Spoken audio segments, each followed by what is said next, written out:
this is Becca. When I posted a photo of me putting together my planner for the new year, I got several questions about what I was doing, how I was doing it, and how I use my planner, and I thought the easiest thing to do would be to put a quick video together for you. As you can see, I've actually got two here at the moment. This is the new one and this is the old one. So let's start with the real basics. The notebook that I use is a moleskin.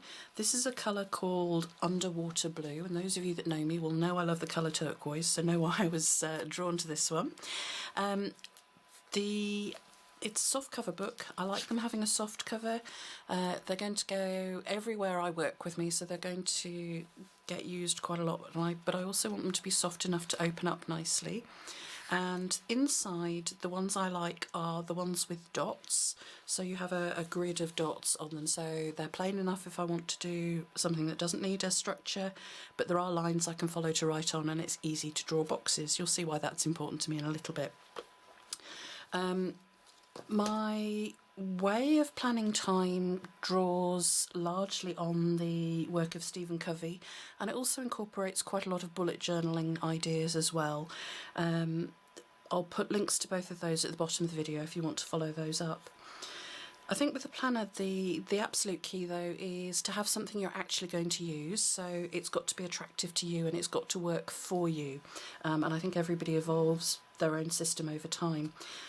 So while I do decorate my journal, it's also, or my planner, it's also for me somewhere where I'm going to do a lot of thinking, so I don't want so much decoration that it takes up too much space.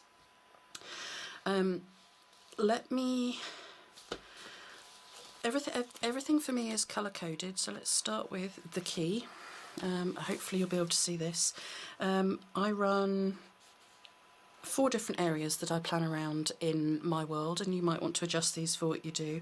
I run 2 different businesses and a team, and they each have their own colour, and then there's the stuff that's about me in it and is personal, and I have a system of symbols that I use for the different things I'm going to be doing.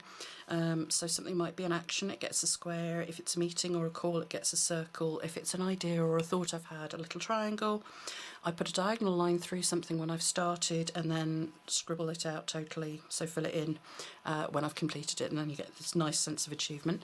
I have a tendency to overcommit to things, so I do have a way of taking things forward into the next week or whatever, and I signify that I'm choosing to do that with an arrow, and you'll see a couple of other things through the book that, or the way I plan, that help me not overcommit too much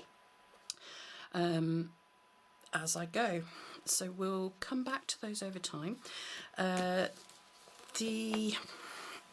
start by looking at the old book. As you can see, this gets fatter across the year.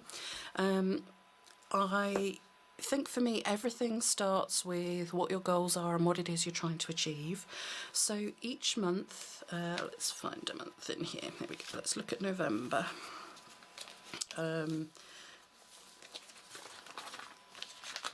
It all starts for me with what my goals for the month are. You can see that I've just put a sticky over it, but I put goals in each of the 4 areas, things that I really, really want to achieve in the month. So we have those. I do put a little bit of decoration in, as you can see, and that'll be around the theme for the month. I use Project Life cards, stamps, pictures, anything I've got going on there for that. And the way the book is structured, and the reason there are pages out everywhere, is that I like to have a fold out so that I can see what I'm doing across a broader space of time. So if we look at January, you can see I've done this just before I write in it. This feels a bit uncomfortable not to have done it because we're on the 1st of January already. And what I'll do is I'll put my goals for the month there. I'll then fill in my calendar, which is just a simple grid. My work week starts on a Monday and runs through to Sunday, and I'll write things in the colour that corresponds with what it is I'm doing. And then as I come to plan, this book starts on Monday coming up. I'll be able to open out my calendar, as you can see here. I've then got what I'm going to be doing this week here. as you can see, the boxes here for things that have to be done on a particular day aren't huge. That again is intentional to stop me overcommitting to things. The other thing I should say is people that know me well know if it doesn't get written in this book, it probably isn't going to happen because I may well forget. So I've looked at my goals for the month, I've looked at what I've got coming up based on the calendar, and I then put together my big rocks. Those are the things that effectively, if I don't do them this week, I'm going to feel a bit stressed and a bit bad about it at the end of the week. So I try and find 1 or 2 things for each area of my life just to make sure that I've got them all covered. I'll then draw a line and put all the other to-dos, all the other things I have to do this week. If a to-do or a meeting is on a particular day or a call is on a particular day, it goes here. There's room for 5 or 6 on any one day, which is plenty if they're big things. And that will carry on through to the end of the month. And then when we get to the end of the month, this one isn't quite bending there yet, so it's just, there we go. I will review the month. So I'll have my goals there and then the months, and I'm looking at what my key achievements for the month were, what went really well, what were my key learnings, because obviously those are things I want to make sure I keep doing. And then very much as we had in this book, the old book, because you can see it more easily, when I finished with the month, it folds differently, so the goals get hidden, the review comes at the top, and all the pages for November can just live there, so I can just turn them one at a time. There's then another important part of the book for me towards the back, and you can see what I've done is I've gone all the way through to June with that kind of layout. Oh, and I should say that in between each week's page I have, oops, doesn't want to open yet, I have a blank page, and those are for making notes as I go through the week, any list I need to make that week, any notes from phone calls, anything that comes up. I've got a bit of space here just to keep it so it's all in one place, because for me having everything in one place is really important.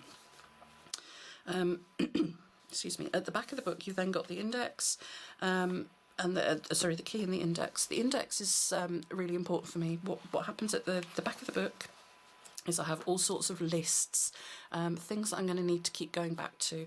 So to make it easier to find them, I've just numbered the pages and made an index, so you can see a little numbering there. Books I want to read, the films I want to see, things I want to listen to, things I want to blog for my crafting business, things I want to blog and talk about in my coaching business, all that kind of thing will all be in the back of the book here. So the other secret, although it's not totally secret, weapon for me for planning, as I say, everything is colour coded, and these pens are the absolute business for me. They are the Pilot Frictions, and let's just pick a page. Let's do a page at the back, it doesn't really matter, and pick a pen. I'm going to pick a fairly dark colour, and the reason I love these pens is they write in quite a fine line.